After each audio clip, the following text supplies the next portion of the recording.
오늘의 헤드라인 이슈입니다. 코스피가 외국인 투자자들의 순매도에도 상승 마감하며 1940선 회복을 앞두고 있습니다. 외국인 투자자들은 지난달 31일부터 13거래일 연속 순매도 행진을 이어가며 총 2조 399억 원치를 팔아치웠습니다. 대규모 원금 손실의 우려가 발생한 해외금리 연계형 파생결합 상품이 총 8,224억 원가량 팔린 것으로 파악됐습니다. 금융당국은 8월 중에 은행과 증권사, 운영사 등을 대상으로 합동검사에 착수할 예정입니다. 지난주 뉴욕 증시는 장단기 금리 역전에 따른 경기 침체 공포로 패닉을 경험했지만 하락분을 상당히 만회하며 한 주를 마쳤습니다. 장기 국채금리가 반등하며 장단기 금리가 정상화되기 시작한 게 시장에 안도감을 줬다는 분석입니다. 지난달 원달러 원엔 환율 상승에 기업들의 현물환 매도가 이어지면서 달러화와 엔화 등 외화 예금이 7억 1천만 달러 감소한 696억 7천만 달러로 집계됐습니다.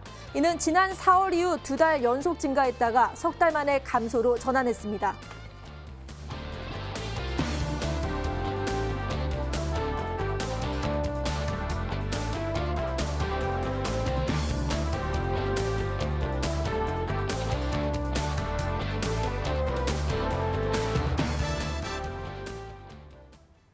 오늘 함께해 주실 분들 최영돈 전문가, 강영균 전문가 자리에 모셨습니다. 인사 나눠볼게요. 안녕하세요. 네, 반갑습니다.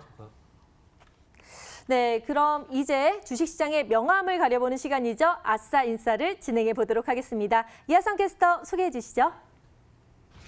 네, 월요일 밤입니다. 오늘 장도 잘 대응하셨나요? 오늘 어떠한 이슈들이 있었는지 함께 살펴보면서요. 내일장 투자에 대한 지혜 모아볼 수 있는 아싸 인싸 시간입니다.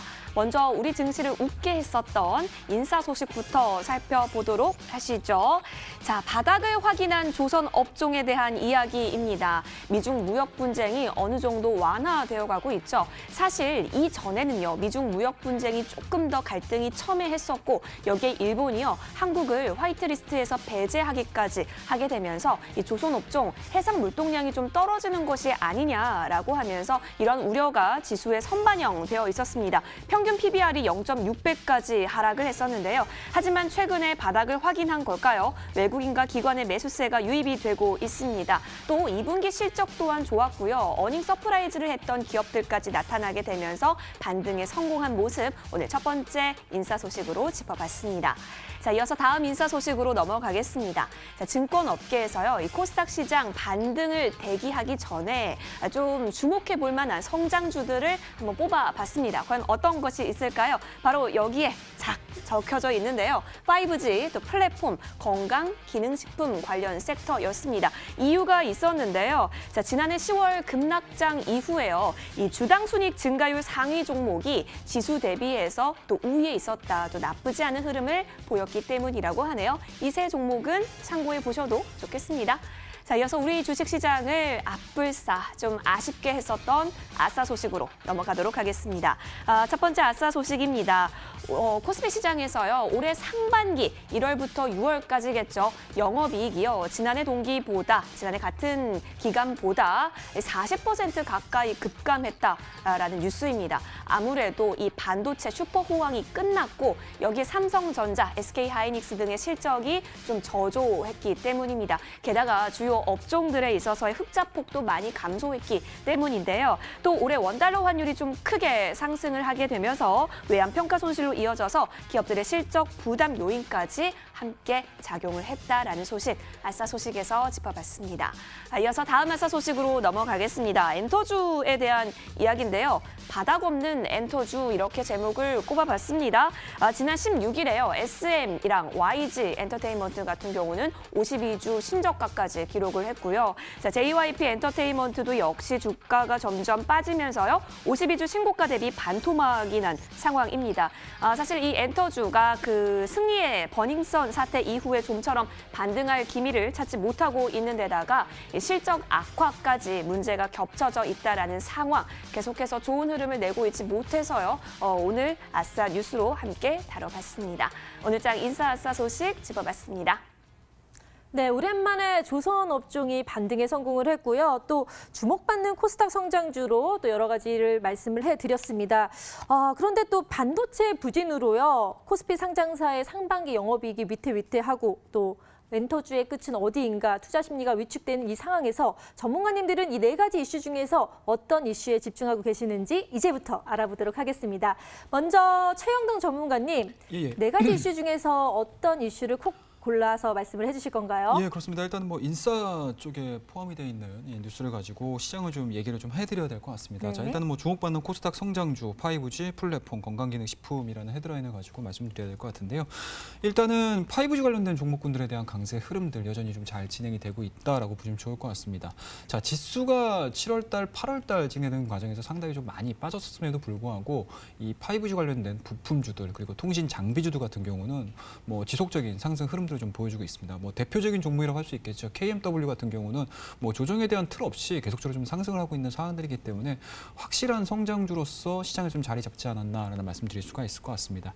자, 일단은 5G가 서비스가 좀 개시가 된 상황이고요. 다만 이제 커버리지 자체가 뭐 수도권 일부 지역에서만 좀 진행이 되고 있는 사안들이기 때문에 이 5G 서비스와 관련해 가지고 전국구로 좀 진행이 돼준다라고 하게 되면은 현재 지금 진행되고 있는 성장주로서의 부분들 그리고 5G에 대한 부품주들, 장비, 통신 장비주들에 대한 수요 자체는 뭐 당분간은 지속이 될 가능성이 상당히 높기 때문에 지금과 같이 시장에서 좀 어렵게 진행이 되는 그 상황에서는 상당 부분 시장에서 관심도를 높여줄 수 있는 상황들이기 때문에 뭐 지금 상황에서는 좀 인싸 소식으로서는 뭐 충분한 그런 섹터가 아닌가 하는 말씀드릴 수가 있을 것 같고요. 그와 더불어서 플랫폼에 대한 얘기들을 좀 안 할 수가 없을 것 같습니다. 뭐 최근 들어서 2분기 온라인 실적이 좀 나왔었는데 쇼핑 거래액 자체가 32조 4천억 정도가 지금 집계가 됐습니다. 전년 동기 대비해서 17% 이상 성장을 하고 있는 상황들이기 때문에 그동안의 전통적인 유통 구조 자체가 온라인 쇼핑이 늘어남으로 인해서 뭐 모바일이라든지 PC를 통한 거래액 자체가 상당히 좀 증가가 되고 있습니다. 그에 따라서 이러한 유통망을 서비스를 해주는 플랫폼 기업들에 대한 상승 흐름들이 상당 부분 좀 증가가 되고 있는 상황들이고 그와 더불어서 최근에 결제와 관련된 온라인 결제와 관련된 종목군들도 상당히 조금 각광을 좀 받고 있는 것 같습니다. 화면에 보시다시피 NH 한국 사이버 결제 같은 경우는 조정 이후에 급등하고 있는 흐름들을 좀 보여주고 있는 상황들이고 다나와 같은 경우도 플랫폼 사업을 좀 진행을 함으로써 상승 흐름들을 좀 보여줬다가 최근에 7월달, 8월달 다소 조금 눌리는 흐름들이 좀 나와주고 있지만 다시 한번 재차 상승할 수 있는 그런 기틀을 마련하지 않았나라는 말씀드릴 수가 있을 것 같습니다. 자, 마지막으로 좀 보실 수 있는 부분들은 건강기능식품이라고 보시면 좋을 것 같은데 100세 시대인 것 같습니다. 뭐 인간의 수명 자체가 상당히 좀 늘어나고 있는 상황들이고 그에 따라서 뭐 의료보험이라든지 관련된 내용들이 있겠지만 의료보험, 그러니까 쉽게 말해서 병원까지 진료를 받기 직전까지 건강 기능에 대해서 그리고 건강식품에 대해서 상당히 조금 고무적으로 증가가 되고 있는 상황들이기 때문에 그와 관련된 그러한 이제 식품들을 그리고 그러한 생산들을 해내주고 있는 기업들 같은 경우 상당 부분 시장에서 각광을 받고 있는 상황들이 있지 않나라는 말씀드릴 수가 있을 것 같고요. 지금과 같이 바이오 종목군들이 신약과 관련해서 다소 불안정하다라고 하게 되면 오히려 안정적인 패턴으로 갈 수 있는 이러한 바이오 종목군들 그리고 이러한 의약품들에 대해서 관심 있게 좀 지켜보시게 되면 지금과 같은 어려운 시장에서 좋은 성적을 좀 거둘 수 있는 아이디어가 되지 않을까 말씀 좀 드리고 싶습니다. 네, 최영돈 전문가님은 주목받는 코스닥 성장주에 대해서 말씀을 해주셨는데요. 일단 5G 같은 경우는 서비스가 개시돼서 계속 성장을 할 것이고 플랫폼도 온라인 쇼핑 거래액 매년 증가를 하고 또 건강기능식품은 100세 시대에 맞춰서 계속해서 올라갈 것이다라고 깔끔하게 정리를 해주셨습니다. 자, 이번에는 강영균 전문가님께 여쭤볼게요. 여러 이슈 중에서 어떤 이슈에 집중하고 계신가요? 예, 제가 지금 집중하고 있는 이슈는 이제 엔터주 바닥은 어디인가 그 바닥 없는 엔터주에 대해서 당분간 투자 심리가 위축될 것이라는 부분에서 제가 주목을 하게 됐는데요. 엔터주는 제가 지난 시간에도 그 전 시간에도 계속 말씀드렸습니다. 엔터주는 어쨌든 실적은 계속 조금씩 이렇게 나아지고 있고 그리고 유튜브에 대한 매출이라든지 그리고 앞으로 나올 수 있는 그 해외에 그런 스케줄이 잡혀져 있는 많은 그런 아이돌 그룹들이 나오면서 앞으로 좀 더 매출 신장에 도움이 될 것이라고 말씀드렸지만 역시 시장에서 지금 안 좋은 악재, 그 올해 초부터 시작되고 있는 그 YG 쪽에 그 악재가 있지 않습니까? 그래서 그 악재 보시면은 이제 YG 쪽의 주가가 올해 1월 달부터 8월 달까지 계속 하락하는 모습을 볼 수 있을 겁니다. 그러니까 역시 시장에서 차갑게 바라보는 시각의 섹터들은 아무리 실적이 받쳐준다고 해도 그리고 앞으로 성장 모멘텀이 조금 있다고 하더라도 시장에서는 아직까지는 바닥이 확인되지 않는 모습을 보일 수 있습니다. 그렇기 때문에 이런 악재들을 좀 해소해서 이 주가가 올라오게 된다면 그때서의 그 투자자들이 접근하셨으면 하는 바람이 있고요. 그런 부분에서 그럼 언제쯤 이 악재들이 해소될 것 같으냐라고 이제 물어보신 분들이 많은데 그 언제쯤이라고 말씀드릴 수는 없지만 한 세 가지 부분이 많이 해소가 된다고 생각이 듭니다. 한 가지는 이제 YG에 대한 그 조사가 이제 어느 정도 해결이 돼야 된다고 보고요. 그리고 이제 새로운 아이템, 새로운 아이돌 그룹이 새로 나와서 새로운 콘텐츠가 형성이 돼야 된다고 보고요. 마지막으로는 지금 일본과의 지금 한일 무역 분쟁 그런 것들이 지금 계속 신드롬화되고 있는데 지금 우리나라의 지금 아이돌이 보면은 K-팝 열풍이 유튜브나 이런 쪽에서는 해외 이제 유럽이라든지 미국에서는 많이 유튜브 쪽이라든지 스트리밍 서비스로 많이 그런 수익을 창출하고 있지만 아직도 앨범이나 그런 앨범 판매라든지 아니면 아이템 그런 콘텐츠화되는 그런 아이템 부분에서는 일본에서 판매량이 많이 차지하고 있거든요. 그렇기 때문에 지금 한일 무역 분쟁에 대한 정치 이슈도 이게 한류 쪽으로 옮겨붙지 않아야 된다는 것이 가장 큰 그런 이제 그러니까 가장 큰 것이라고 보고 있기 때문에 이 세 가지가 확신 좀 어느 정도 해소가 돼야지만이 엔터주의 바닥을 보이고 다시 반등이 시작될 것이라고 바라보고 있습니다. 네, 강영윤 전문가님은 엔터주에 대해서 말씀을 해주셨는데요. 이 악재를 해소하기 위해서는 첫 번째로 YG의 악재가 해결돼야 되고 두 번째 빅스타 아이돌이 탄생을 해야 되고 마지막으로 한일 관계가 또 해결이 좀 돼야 된다라고 정리를 해주셨습니다. 이렇게 아싸인싸 전문가님들의 견해를 자세히 들어봤고요. 지금부터는 오늘 시장을 뜨겁게 달군 투데이 핫 이슈 핫 종목을 들어보도록 하겠습니다. 이하성 캐스터. 네, 시황센터입니다. 자, 오늘 장을 뜨겁게 달궜던 투데이 핫 종목 5가지 저와 함께 살펴보도록 하겠습니다. 먼저 살펴볼 종목은요, 바로 RS 오토메이션이 나와 있습니다. 로봇 핵심 부품의 국산화 기대에 오늘 좀 큰 폭으로 움직임이 보여졌습니다. 로봇과 또 스마트 머신용 드라이브 개발을 완료했고 양산을 할 것이다라는 소식이 있었던 건데요. 오늘 장 후반 들어서 굉장히 큰 폭으로 뛰어오른 모습이 확인이 되고요. 장중에 1,700원까지 올라섰습니다. 21% 증가하면서요. 1,200원의 거래를 마쳤습니다. 자, 이어서 다음 종목으로 넘어가겠습니다. 다음 종목은 서플러스 글로벌입니다. 중고 반도체 장비 매매 업체인데요. 이 반도체 소재 국산화 수혜주로 이 서플러스 글로벌이 또 주목을 받았습니다. 다음 달에 이 700억 원 가까운 규모의 반도체 클러스터를 또 착공한다라는 소식까지 있었는데요. 자, 오늘 장에서 11.23% 뛰어오르면서요. 2,525원의 거래를 마쳤습니다. 자, 이어서 다음 종목으로 넘어가겠습니다. LMS인데요. 자, LMS 3분기 실적 굉장히 좋게 나올 것이다 라고 하는 전망이 있었습니다. 이에 따라서 52주 신고가까지 기록했던 오늘 하루 선보여졌습니다. 카메라 모듈 관련주인데요. 사실 3분기라고 하면요. 이 스마트폰 부품 업체들의 실적 그리고 스마트폰 부품 업체들의 성수기다라고 불립니다. 이에 따라서 LMS 역시 최대 규모의 매출이 좀 예상된다라는 전망이 실렸습니다. 오늘 장 5.61% 뛰어 올랐네요. 19,750원에 거래를 마쳤습니다. 자, 이어서 다음 종목으로 넘어가겠습니다. 파워넷인데요. 자, 파워넷 역시 이슈가 있었습니다. 삼성 디스플레이가요. LCD 패널 라인을 생산 중단하고 이제는 차세대 퀀텀 OLED 생산 설비로서의 전환을 검토하겠다라는 소식이 있었습니다. 이에 따라서 이 퀀텀 TV를 단독 수주했던 경험이 있는 이 파워넷이 오늘 이러한 기대감에 좀 크게 움직인 모습입니다. 14.55% 뛰어 올랐고요. 장중에 4,450원 선까지 올라온 모습도 보이네요. 자, 종가는 3,975원에 거래를 마친 모습 확인이 됐습니다. 자, 이어서 마지막 종목은 바로 오뚜기입니다. 오뚜기도 오늘 이슈가 좀 여러 가지가 있었습니다.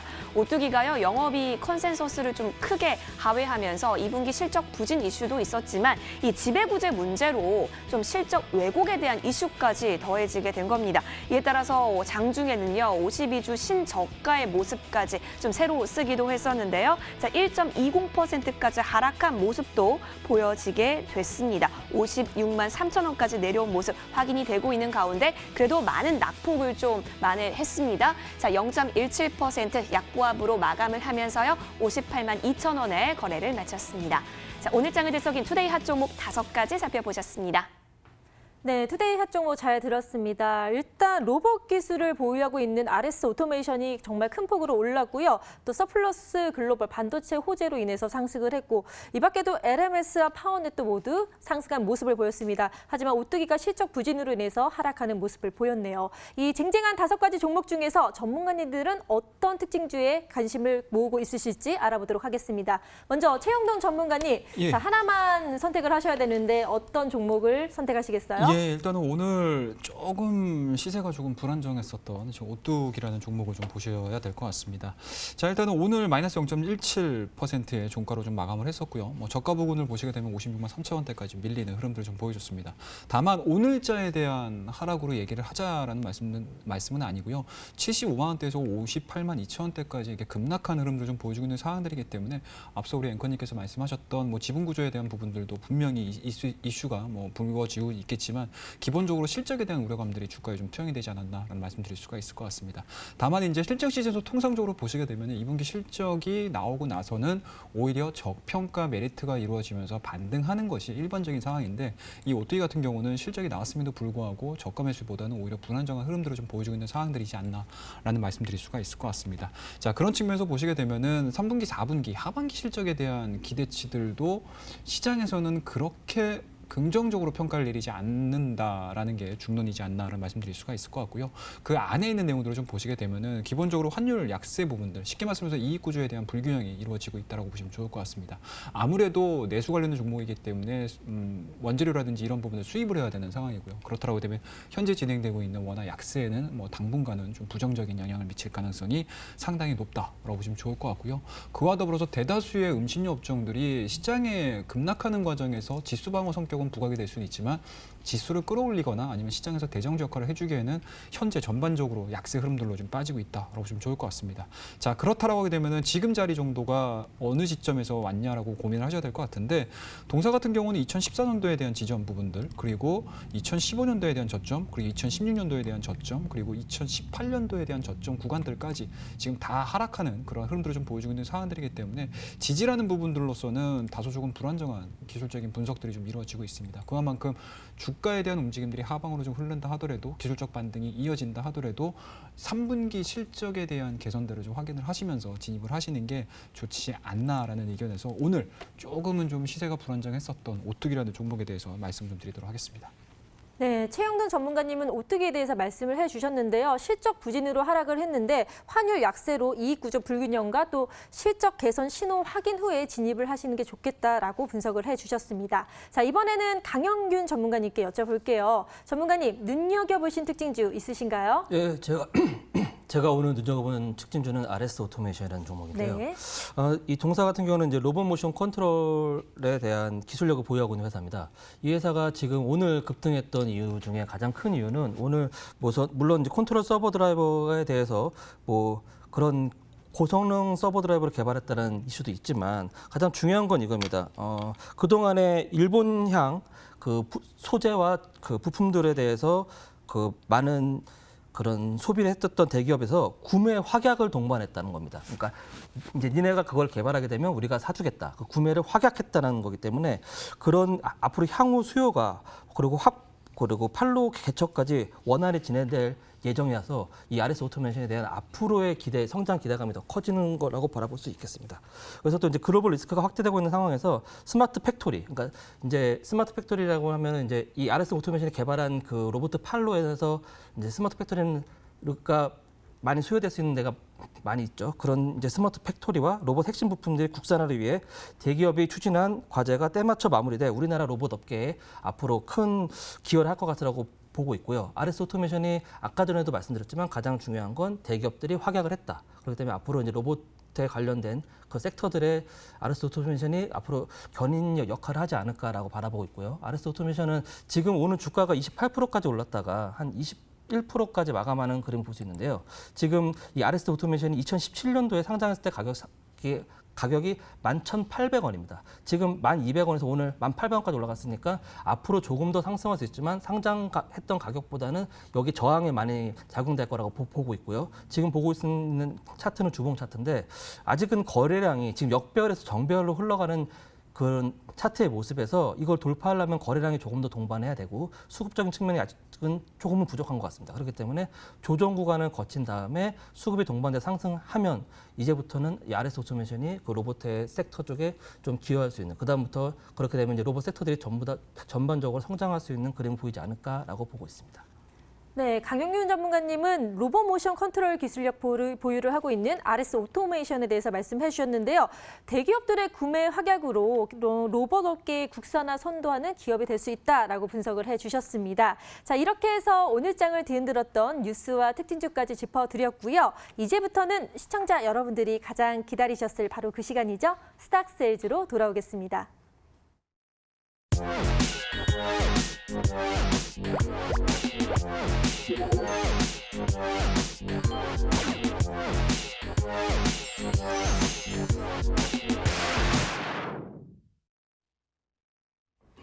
머니W가 심혈을 기울여 기획하고 제작한 스탁세일즈 시간입니다. 오늘도 어마어마한 전문가 분들께서 나와주셨습니다. 그냥 나와주시지 않으셨겠죠? 오늘도 엄청난 종목까지 함께 가지고 나와주셨다고 하는데요. 역시 기대해 보도록 하겠습니다. 자, 저희 머니W는 시청자 여러분과 함께하는 방송이죠. 따라서 함께하고 싶어서 홈페이지 개설했습니다. 들어오실 수 있는 방법 알려드릴게요. 포털 검색창에 머니W라고 검색해 보세요. 자, 그러면 나오는 첫 번째 링크가 있을 겁니다. 그 링크 꾹 눌러주시면 저희 머니W 홈페이지와 연결이 됩니다. 들어오시면요, 정말 든든하고 멋진 저희 전문가분들의 사진이 보일 거예요.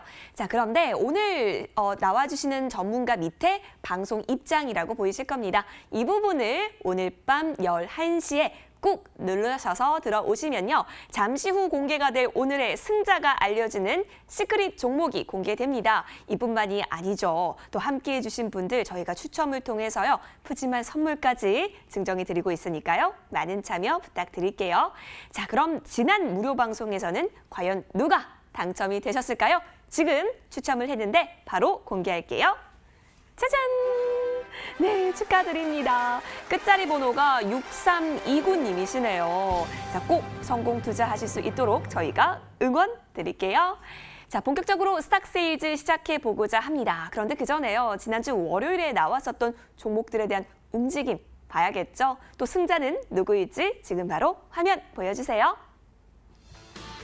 네, 지난주 추천 종목 수익률 현황입니다.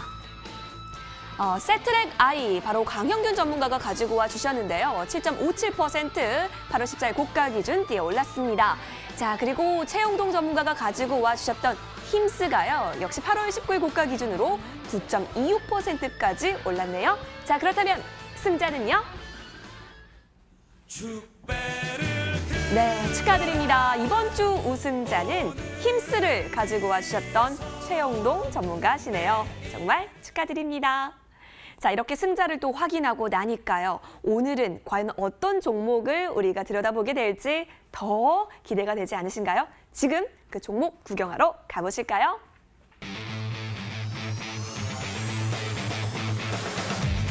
네, 메이저 수급 포착의 승부사, 바로 강형균 전문가가 나와 계시는데요.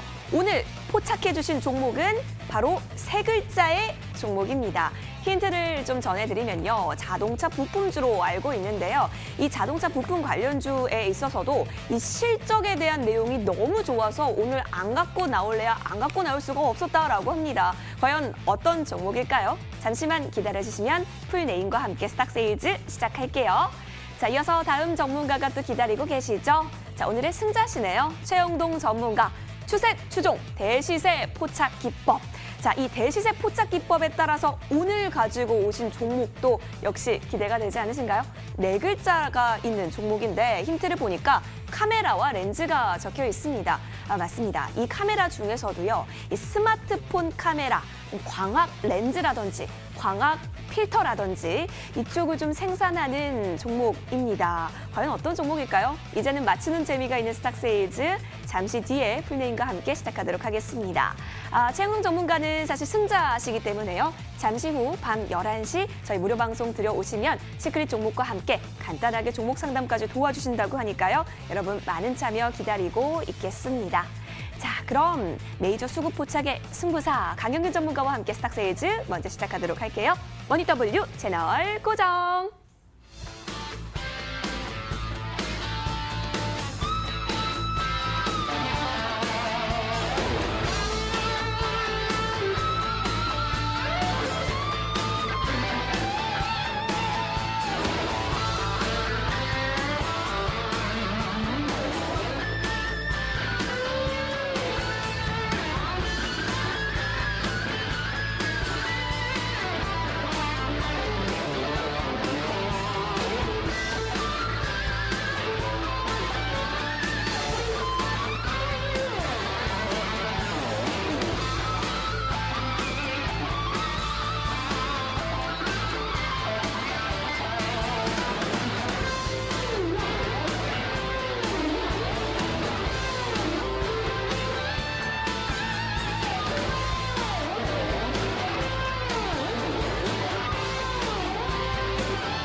지금까지 이런 방송은 없었다. 이것은 종목 추천인가 세즈인가? 스탁세즈 첫 번째 종목 바로 소개해드릴게요. SL입니다. SL을 제가 찾아보니까요. 이런 키워드가 눈에 띄더라고요. 자동차 10대 중 한 대에는 SL의 부품이 들어있다. 이게 정말 사실이라면 실적이요. 눈부실 것 같은데요. 전문가님 맞나요? 네, 맞습니다. 맞나요? SL 네. 종목, SL 같은 회사는 동사는 이제 자동차에 들어가는 라이트 부분을 이제 그 자회사인 SL 라이팅이라는 회사에서 생산하고 있는데요. 최근에 라이트를 보시면 예전에 그런 라이트하고 틀리게 LED 라이트가 들어가는 거 많이 볼 수 있을 겁니다. 그래서 최근에 이제 플래그십 세단 같은 경우 보면은 뭐 제네시스 같은 거 보면은 이제 라이트에 이렇게 LED가 뚝뚝 들어가 있고요. 네. 그리고 이제 뭐 지금 뭐 소나타라든지 중형급 그런 자동차에서 무조건 다 LED가 장착되어 있는 거 볼 수 있습니다. 그런 것뿐만 아니라 뭐 GM에서도 이 SL 회사에서 하고 있는 제품 많이 쓰고 있고요. 그런적인 걸로 봐서 뭐 세계 그 차 10대 중에 한 대 꼴에 들어간다는 말은 정말 뭐 맞는 얘기죠. 그리고 지금 SL 같은 경우는 올해 SL 라이팅이라는 자회사를 합병을 하면서 올해 2분기 매출액 6,400억 원으로 전년 대비 60% 상장을 했고요. 영업이익이 한 350억 원으로 전년 대비 191% 증가했습니다. 네. 거기서 순이익은 425억 원으로 한 전년 대비 166% 증가한 걸로 볼 수 있습니다. 지금 이렇게 증가한 데에서는 이제 물론 $1 상승 효과와 더불어서 자회사인 SL 라이팅이라는 자회사를 흡수 합병한 게 된 게 가장 큰 이유가 될 수 있겠죠. 네. 그러니까 진짜 세계 자동차가 무지무지 많은데 이 중에서 10분의 1이 SL 부품이면 정말 엄청날 수밖에 없고요. 그래서 2분기도 뭐 어닝 서프라이즈를 기록했다고 하니까 앞으로가 더 기대가 되는데 근데 사람도 그래요. 잘해주다가 한 번 못해주면 그 실망감이 더 크거든요. 그러니까 기업도 너무 계속 실적이 좋다가 한 번 뭔가 안 좋은 소식이 들리면 투자자들이 실망을 많이 할 것 같아요. 그래서 쭉 유지하는 게 좋은데 SL 계속 쭉 유지할 수 있을까요? 예, 그 부분이 되게 중요한데 지금 제가 조금 전에도 말씀드렸듯이 SL 라이팅이라는 자회사를 흡수 합병했다지 않습니까? 이 SL 라이트라는 회사가 엄청나게 실적을 잘 찍히는 회사였어요. SL이 그 조형 장치라든지 물론 차체에 들어가는 그런 것도 하지만 가장 중요한 건 SL 라이팅에 들어가는 그 LED 그 라이트였거든요. 네. 그런 게 부분이 지금 미국에서 지금 되게 큰 호황을 이루고 있는 대형 SUV 차량에도 전부 들어가고 있고요. 그리고 제네시스 라인업 확대로 인해서 SL 라이팅이 그 엄청나게 크게 LED 기반에 대한 헤드램프가 그 제네시스 라인업에 집중돼서 사용될 것이라고 보고 있습니다. 또한 SL 아메리카에서 또 해외 법인인 SL 아메리카에서 GM양 볼륨이 2019년대는 상반기는 저조하고 하반기는 올라갈 거라는 패턴을 보일 것으로 예상되어서 SL 테네시 볼륨 회복이 기대되고 있으면서 전 트림 LED 탑재가 계획되고 있는 소나타 그 이번에 나온 신제품에서도 미국에서는 이제 기본 사양에도 LED가 다 탑재된다고 합니다. 그럼 네. 거기에 대한 부분도 또 많이 올라가겠죠. 그렇기 때문에 3분기에서도 영업 이익이 한 350억 정도로 해서 한 150% 정도 성장할 것이라고 바라보고 있습니다. 네. 그러니까 하반기 실적도 쭉 올해 양호할 것이라고 말씀을 해주셨는데 일단 SL의 자회사 SL 라이팅에서 LED 뭐 제네시스 라인도 그렇고 소나타도 그렇고 이렇게 라인업이 계속해서 들어간다면 뭐 양호할 수밖에 없겠네요. 근데 이렇게 좋은 기업 주변에서 가만히 두지 않을 것 같은데 최근 수급 흐름은 어떤가요? 네, 최근 수급 흐름이 좀 약간 외국인에서 좀 약간 매도세가 좀 나오고 있습니다. 근데 이 SL이 안 좋다기보다는 우리나라 시장에 최근에 외국인에서 매도세가 좀 많이 있었죠. 맞아요. 13거래일 연속 계속 외국인 매도세가 순매도했잖아요. 있었죠. 네. 그래서 그 부분에서 조금 빠져나간 부분이 있는 반면에 SL 이 종목은 7월 달부터 8월 달까지 계속 기간이 계속 사 모으고 있었습니다. 최근에서 약간 그 매도세가 조금 있긴 했지만 그때는 장이 안 좋았던 부분이고 7월 달부터 8월 달까지 계속 기간이 매수한 부분이 또 봤을 때 뭔가가 있지 않을까. 라는 바라보고 있습니다. 네, 그 뭔가가 뭔지 궁금해지는데요. 자, 그러니까 SL은 최근 지속된 기간 러브콜을 받는다고 하셨는데 앞으로 좀 시간이 지나면 알 수가 있겠죠. 기간에 러브콜 왜 받는지 궁금해지네요. 자, 그러면 이렇게 좋은 종목 SL 지금 막 채널 돌리신 분들이 계실 것 같아요. 그래서 투자 포인트를 모아 다시 한번 정리 도와드리도록 하겠습니다. 정리 들어가요. 네, 메이저 수급 포착의 승부사 강형균 전문가가 오늘 가지고 오신 종목은 바로 SL이었습니다. 여러분, SL의 실적이 어마무시하다고 합니다. 판넬 한번 봐주실까요? 판넬 보시면 이 어닝 서프라이즈를 기록했다라고 하는데 뭐 영업이익, 순이익 뭐 100%가 계속해서 넘는 그런 흐름을 계속 이야기를 해주셨어요.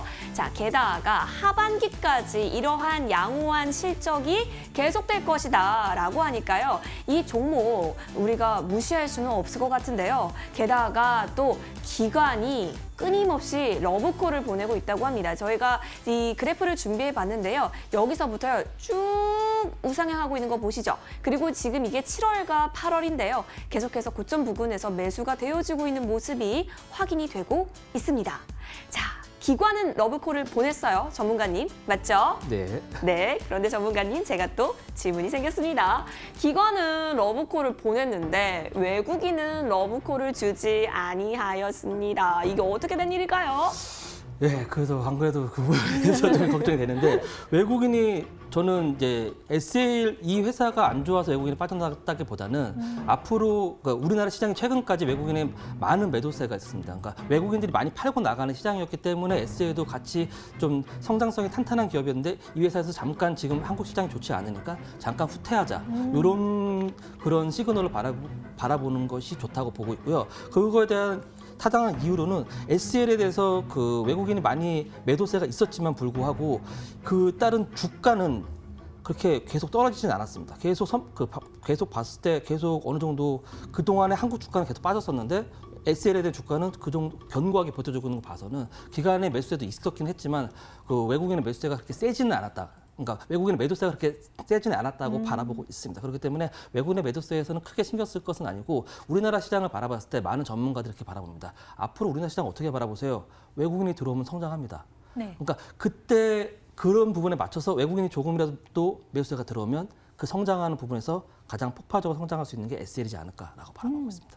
그러니까 이렇게 추려해 볼 수 있을 것 같아요. 일단 기관의 순매수세는 많이 들어오고 있고 외국인의 매도세가 있긴 하지만 조금 그렇게 우려할 정도는 아니고 만약에 거기에 외국인 순매수까지 들어온다면 폭발적으로 확 올라갈 수 있겠네요. 오히려 기회죠. 그렇죠. 오히려 네. 기회가 될 수 있겠습니다. 알겠습니다. 자, 그렇다면 중요한 건 가격 전략이겠죠. 지금 매수 타이밍 맞나요? 네, 지금 SL이 조금 어쨌든 지금 가격에서 사보면 좋은데 제가 드리고 싶은 매수가는 한 22,000원 정도를 매수가를 드리고 싶습니다. 왜냐하면 SL 부분이 지금 가장 중요한 거는 외국인의 매도세가 조금 있는 부분이기 때문에 내일 시장은 약간은 조금 조춤할 수밖에 없지 않나. 아직은 이 자동차 부품 시장에서 SL이 아직은 두각을 나타내지 않은 부분이 있어서 약간은 밀릴 거라고 바라보기 때문에 매수가는 22,000원을 드리고요. 그리고 목표가는 이제 크게 상장했을 때 한 29,000원에서 3만 원까지 바라보고 있습니다. 그래서 전 고점이 2018년도 1월 달에 그 고점을 찍었던 29,000원 정도에서 3만 원 정도를 바라보고 있고요. 손절가는 2만 원을 드리겠습니다. 네. 강형균 전문가님이 매매 전략까지 자세히 짜주셨는데요. 그렇다면 투자 포인트와 매매 전략 묶어서요. 다시 한번 정리 도와드릴게요. 네. SL 투자 포인트와 또 가격 전략까지 저와 다시 한번 짚어보도록 하겠습니다. 워낙 이 실적이 뛰어났던 종목이었었죠. 다시 한번 짚어드릴게요. 어닝 서프라이즈 2분기에 기록을 했습니다. 게다가 하반기에도 양호한 성장이 기대가 되고 또 기간이 계속해서 러브콜을 보내고 있는 와중에 SL 어떻게 접근하면 좋겠나요? 라고 했을 때 이 매수가는 22,000원 잡아주셨습니다. 또 목표가는 29,000원에서 3만 원 라인, 직전 고점인 2018년 1월에 29,000원 라인을 터치를 했었기 때문에 이 부분을 좀 기억하시면서 투자해 보시면 좋을 것 같고 손절 라인 2만 원입니다. 잘 기억하셔서 성공 투자에 도움이 되시길 바랄게요. 네, 이제 세계 자동차대를 볼 때 SL의 부품을 꼭 기억해 주세요. 강형균 전문가님의 종목이었고요. 마지막 찬스로 화면을 통해 정리해 드릴게요.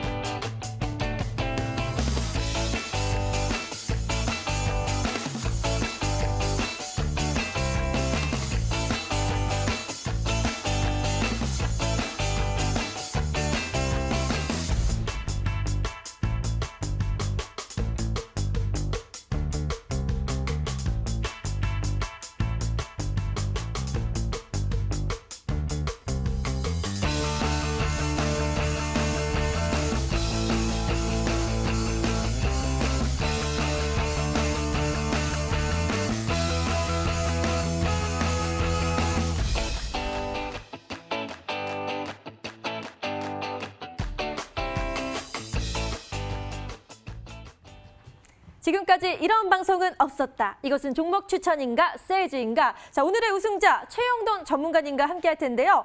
먼저 최영돈 전문가님을 우승자의 자리에 올려준 힘스에 대한 리뷰부터 한번 들어볼까요? 전문가님 예. 축하드립니다. 예, 일단. 고맙습니다. 네. 예. 자, 일단 뭐 힘쓰를 좀 보셔야 될 것 같은데요. 자, 오늘 움직임이 상당히 좀 좋았다라고 네. 말씀 좀 드릴 수가 있을 것 같습니다. 저희가 앞절 시간에서 이제 파워넷이라는 종목에 대해서 리뷰를 좀 하시지 않았습니까? 자, 올라갔던 가장 큰 이유를 보시게 되면은 삼성이 드디어 이제 컨텐츠 디스플레이에 올인을 하겠다라는 소식들이 전해지면서 관련된 종목군들이 상당히 좀 크게 올랐습니다. 자, 제가 지난주 월요일 날 이 힘쓰라는 종목을 가지고 오면서 말씀드렸던 부분들은 이제 3분기, 4분기에는 OLED와 관련된 종목군들 크게 움직일 수 있다는 걸 제가 말씀드렸어요. 그래서 네. 저희는 이 시간에 일주일 먼저 매수를 했다라고 생각을 하시면 될 것 같아요. 그래서 힘스 같은 경우는 삼성 디스플레이의 인장기를 납품한 레퍼런스를 갖고 있는 상황이었기 때문에 오늘 같은 경우 힘스도 장중에 2만 50원까지 올라가는, 장중에 변동성 자체가 10%까지 올라가는 그런 흐름들을 좀 보여줬습니다. 자, 차트상으로 좀 보시게 되면은요, 일단은 뭐 200일선에 대한 지지가 확인이 됐습니다. 물론 이제 60일선까지 상승하는 흐름들을 좀 보여주고는 있지만 아무래도 이제 지수에 대한 움직임들이 하방으로 좀 흐르다 보니까 밀리는 흐름들을 좀 보여줬습니다. 하지만 주봉상으로 좀 보시게 되면 상당 부분 좀 교과서적으로 움직이는 패턴들을 좀 보실 수가 있으실 것 같은데요. 2019년도의 초반 가격 10,000원대, 그리고 1차적인 상승 흐름들, 그다음에 눌리는 과정에서 20주선에 대한 지지가 확인이 됐습니다. 그리고 최근 들어서도 다시 한번 급등을 하고 눌리는 흐름들을 좀 보여줬지만 20주선을 하향 이탈시키지 않고 오늘, 특히 이제 오늘 같은 경우는 또 양봉으로 전환되고 있는 상황들이기 때문에 20주선에 대한 지지가 확인이 된 첫 번째 양봉, 그렇다고 되면 이번 주 한 주 내내 강한 상승 흐름들을 좀 보여줄 수 있는 가능성이 상당히 높기 때문에 이 종목에 대한 의견 자체는 일주일만 더 가져가 보자. 네. 그래서 직전 고점까지 한 25,000원대까지에 대한 1차적인 목표치 다시 한번 설정을 하셔가지고 대응을 해보자라는 전략 제시해 드릴 테니까 저희는 분명히 말씀드릴게요, 여러분들. 자, OLED 관련된 종목군들 분명히 움직일 수 있다라는 거를 지난주에 미리 네. 말씀을 드리고 선점을 해서 이렇게 크게 수익을 냈다라는 거 말씀 좀 드리도록 하겠습니다. 네, 힘스 보유자분들은 기분이 좋으실 것 같아요. 이번 주 내내 또 상승세가 강하다라고 분석을 해주셨으니까요. 지켜봐 주시길 바라겠습니다. 그럼 오늘의 우승자 최영돈 전문가님은요. 방송이 끝나고 또 11시부터 무료 방송이 기다리고 있는데요. 개별주 장세에서 수익 내는 방법에 대해서 자세히 말씀해 주신다고 하니까요. 여러분의 많은 참여 기다리고 있겠습니다. 그럼 이제 스탁세주 두 번째 종목 바로바로 소개를 해드릴게요. 자, 옵트론텍입니다. 이 종목은요. 예전에 정말 핫했던 뜨거웠던 종목으로 알고 있는데요. 카메라 관련주 맞나요? 예, 그렇습니다. 네, 카메라 관련주인데 카메라들이 워낙 종류가 많잖아요. 어떤 카메라에 대해서 그 종목을 갖고 오신 건가요? 예, 그렇습니다. 뭐 일단은 뭐 카메라 모듈과 관련된 종목군들, 뭐 파트론이라는 종목도 있었고요. 그리고 하이비전 시스템이라든지 굉장히 좀 많은 자화전자라든지 이런 네. 관련된 종목군들이 상당히 좀 많았었는데 옵토렌텍은 올해 사실은 2019년도서부터 6월달, 7월달 거의 근접하는 그 기간까지 상당 부분 시장에서 각광을 좀 받았던 종목입니다. 네. 하지만 지수가 좀 밀리다 보니까 이 종목 그동안에 올라갔던 부분들을 전체적으로 좀 다 토해내면서 하락하면서 다소 좀 불안정한 모습을 좀 보여주고 있는데요. 최근 들어서 지수 반등과 더불어서 동종목이 좀 올라오고 있습니다. 뭐 그와 만큼 동사가 생산해내주고 있는 3D 센싱과 관련된 필터 부분들이 하반기에는 조금 더 집중할 수 있는 가능성이 높지 않을까라는 관점에서 오늘 이 종목을 좀 가지고 나와봤고요. 특징적인 사항은 뭐 있습니다. 5G 관련된 밴드 패스 필터에 대한 기대감들이라고 보시면 좋을 것 같은데요. 그 기술이 상당히 조금 기술력을 요하는 그런 회사라고 보시면 좋을 것 같아요. 그만큼 우리나라 유일하게 갖고 있는 3D 센싱 기술을 갖고 있는 상황들이기 때문에 이와 관련된 5G 관련된 그리고 밴드 패스에 대한 필터에 대한 수요를 좀 보시면 좋을 것 같아요. 자, 기본적으로 3D 센싱 많이 포함이 되어 있습니다. 하지만 최근 들어서 아이폰이라든지 그리고 신규로 생산해주고 있는 갤럭시 10이라든지 S10이라든지 안면 인식 그리고 홍채 인식 쉽게 말씀드려서 신체와 관련된 인식들을 통해 가지고 진행이 되지 않습니까? 네. 뭐 메시지를 보내는 경우도 있고요. 그리고 핸드폰 자체를 다 오픈하는 그런 경우들도 좀 있는데 이러한 부분에 들어가고 있는 게 밴드패스 필터라고 보시면 좋을 것 같습니다. 3D 센싱은 기본적으로 안면 윤곽이라든지 뭐 가지고 있는 이러한 부분들을 다 스캔을 한다라고 하게 되면은 현재 옵트론텍이 생산해주고 있는 밴드 패스 필터 같은 경우는 홍채 인식이라든지 안면 인식이라든지 이러한 생체 인식을 인식하는 필터라고 보시면 좋을 것 같아요. 그래요. 그래서 제가 뭐 조사를 했더니 말씀을 예. 딱 해주시더라고요. 그래서 멀티 카메라의 수혜로 대신증권에서 리포트가 나왔는데요. 예. 2020년 TOF 적용 확대로 밴드 패스 필터 매출 증가 예상. 그래서 이 말이 너무 어려워서 이게 도대체 무슨 내용이야 라고 생각을 했는데 전문가님이 자세히 말씀을 해주셨어요. 뭐 지금 최근 3년 실적 추이도 보면은 계속해서 이제 각광을 좀 받나 싶더니 그렇게 매출액으로 봤을 때는 그렇게 오래 별 변화가 눈에 띄진 없었죠. 않았죠. 예. 그런데 이 수혜를 이제 앞으로 하반기에 받는다는 말씀이신 거죠. 그렇죠. 자, 네. 쉽게 보시게 되면은요, 주가가 선행을 한다라고 보시면 좋을 것 같습니다. 실적이 나오고 나서 주가가 움직이는 것이 아니고 주가, 실적에 대한 내용들이 점점 성장을 한다라는 가정을 가지고 기대감들을 가지고 주가가 선행을 하고 있는 상황들이기 때문에 일단은 최근 7월달, 8월달을 겪으면서 주가에 대한 하방 흐름들은 저는 개인적으로 매수할 수 있는 최적의 타이밍이라고 보시면 좋을 것 같아요. 아, 그렇군요. 자, 쉽게 말씀드려서 옵트론텍 같은 경우는 카메라 모듈이라든지 필터를 장착을 해야 되는 그 숫자가 늘어나면 실적이 증가가 될 수밖에 없지 않습니까? 그렇죠. 근데 최근 들어서 갤럭시 노트라든지 신규 S10이라든지 네. 향후 또 발표된 노트에 대한 내용들을 좀 보시게 되면 멀티 카메라 쪽으로 포커스가 많이 맞춰지고 있어요. 네. 그렇다고 되면 동사가 생산해주고 있는 원 카메라의 원 필터거든요. 원래는 네, 네. 하나 카메라가 장착이 되게 되면 필터가 또 하나가 들어갑니다. 근데 그동안에는 앞면 하나, 뒷면 하나였다라고 하게 되면 네. 최근 들어서 앞면 2개, 뒷면에는 뭐 멀티, 트리플로 넘어가지 않습니까? 맞아요. 갤럭시 네. 제가 사려고 봤더니 네. 앞에 뭐 뒤에 3개고 이런 카메라 맞습니다. 개수가 많을수록 사진이 예. 잘 찍힌다고 말씀을 하시더라고요. 그래서 그만큼 멀티 카메라의 영역이 원래 한 곳이 이렇게 선점해서 가면은 쭉 갈 수밖에 없겠죠. 아, 그럼요. 오. 기본적으로 이렇게 뭐 플래그십에 대한 카메라 모듈 수가 좀 증가가 된다라고 하게 되면은 네. 최근의 트렌드를 좀 보시게 되면은 이 생산하는 기업들이 기본적으로 보급형에 대한 내용들도 같이 업그레이드가 되는 경우들이 상당히 많습니다. 그 중에서 가장 첫 번째로 꼽히는 게 카메라 쪽이기 때문에 맞아요. 이렇게 카메라 수가 지속적으로 증가가 된다라고 하게 되면은 동사가 생산해주고 있는 필터에 대한 채용 자체는 수 자체는 증가가 될 수밖에 없는 상황이다. 그렇다고 하게 되면 오히려 하반기에는 기본적으로 실적에 대한 우수성이 좀 나아질 수 있다. 그렇다고 되면 지금과 같이 7월달, 8월달에 이누이세요. 주가에 대한 하락 흐름들이 좀 나아졌던 이 시점이 매수를 할 수 있는 최적의 타이밍이 아닐까 말씀 좀 드리고 싶어요. 네, 최적의 타이밍을 위해서 옵트론텍 갖고 오셨는데요. 사실 저는 사진 그 스마트폰 중에서 카메라 기능을 가장 중요시 여겨요. 많은 여자분들이 그러지 않을까라는 생각도 하는데 그런데 또 스마트 시대로 갈수록요. 이 기기들이 물체나 사물을 인식할 수 있는 그런 기능이 참 중요해지더라고요. 그래서 네. 뭐 자율주행 같은 것도 참 그렇잖아요. 많은 분들이 자율주행 좀 빨리 됐으면 좋겠다 이런 생각하실 텐데 이 자율주행이 잘 되려면 눈 역할을 해주는 이 카메라가 참 중요하다고 들었는데 이때 옵트론텍도 여기에 대해 좀 중요한 역할을 하고 있는 건가요? 예, 그렇습니다. 일단은 그러니까 기존에 영위를 해주고 있는 카메라 모듈 쪽 같은 경우는 뭐 계속적으로 뭐 진행이 돼야 되는 상황인 거고 여기서 네. 한 단계 더 레벨업 될 수 있는 그런 모멘텀들을 찾아야 되는데 그 모멘텀들을 시장에서는 자율주행이라고 보는 중론이 좀 있습니다. 뭐 그런 측면에서 보시게 되면 동사가 생산해주고 있는 글래스 렌즈라고 보시면 좋을 것 같은데요. 글래스 렌즈에 대한 내용들을 봤었을 때 기본적으로 뭐 자율주행이라는 거는 뭐 험하잖아요. 기본적으로 뭐 네. 날씨도 덥고 날씨가 추워질 때도 있고 그렇다고 되면 기존의 플라스틱 렌즈로는 버틸 수가 없다. 맞아요. 그렇다고 하면 동사가 생산해주고 있는 글래스 렌즈에 대한 수요 자체가 굉장히 광범위하게 쓰일 가능성이 상당히 높기 때문에 이 부분들, 자율주행에 대한 부분들이 시장이 개화가 된다고 하게 되면 동사의 제품이 채용될 가능성이 상당히 높다. 그렇다고 하면 미리 선점할 수 있는 투자 아이템으로서 상당히 적절하다는 거 말씀 좀 드리고 싶습니다. 역시 성경 지명이 있는 전문가님 미리 자율주행에 대한 광학 렌즈의 기대감으로 인해서 옵트론텍을 또 갖고 오셨다고 하는데요. 자, 그렇다면 지금 채널 돌리신 분들을 위해서 투자 포인트 모아서요. 다시 한번 정리 도와드릴게요.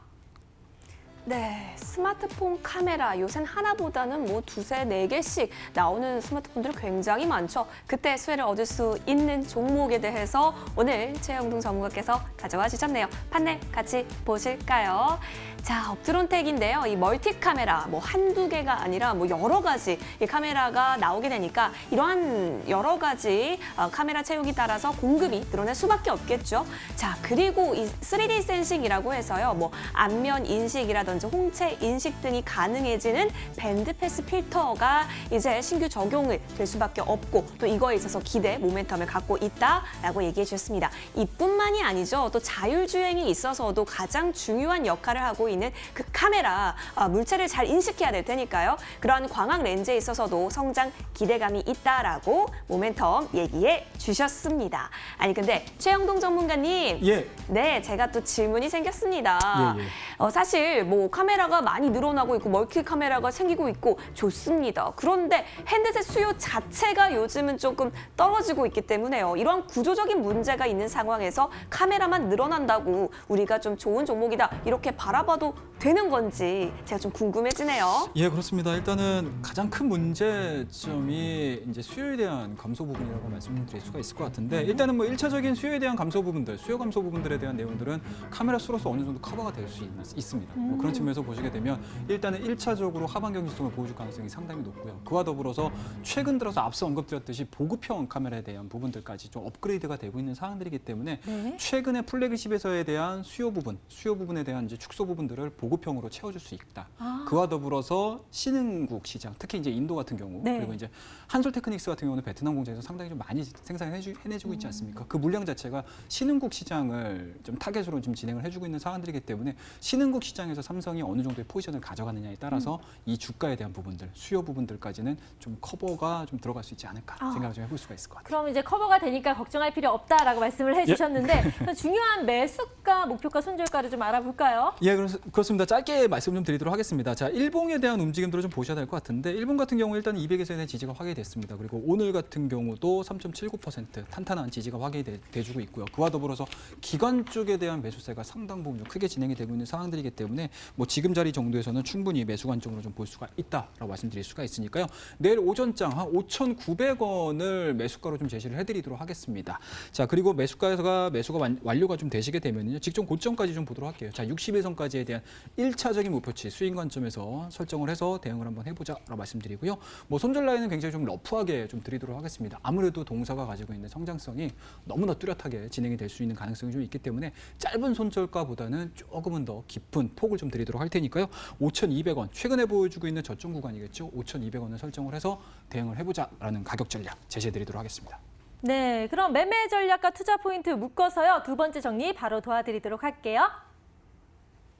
네, 옵트론텍 정말 여러 가지 장점이 있었는데요. 쭉 다시 정리를 해보도록 할게요. 지금 판넬에서 보이다시피요. 여러 가지 모멘텀들 갖고 있었습니다. 자, 그래서 어떻게 접근하면 좋겠냐라고 했을 때 5,900원 선에서 매수가, 또 목표가는 7,000원 잡아주셨고요. 좀 더 러프하게 손절 라인은 5,200원 잡아주셨으니까요. 꼭 도움이 되시길 바랄게요. 네, 5G와 자율주행의 눈은 내가 맞는다. 옵트론텍이었고요. 마지막 정리로 화면을 통해 정리해드릴게요.